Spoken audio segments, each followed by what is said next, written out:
என்ன சொல்கிறதுனே தெரில மக்களே. இப்போ தான் வந்து சொன்னாங்க, ஆளுநர் வந்து இன்றைக்கி பார்க்குறதுக்கு விஜய் அவர்களுக்கு வந்து டைம் கொடுக்கல.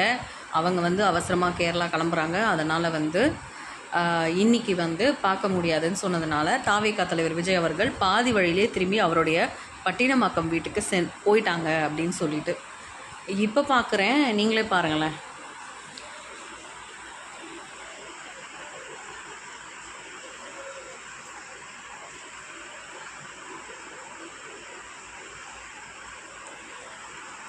ஒரு மனுஷனை என்னென்ன பண்ணுறீங்கல்ல, பாவம் அந்த மனுஷன். நம்மளாலேயே இவ்வளோ ப்ரெஷரை தாங்க முடியல. 1 வீக்காக எல்லார் வீட்லேயும் நியூஸ் சேனல்ஸ் தான் ஓடுது. எந்த வீட்லேயும் நான் பாட்டு கேட்டோ இல்லை என்ன பண்ணியோ நான் பார்க்கல. ஆனால் பாவங்க நிஜமாவே அவர். பரவாயில்ல, ஹோப்.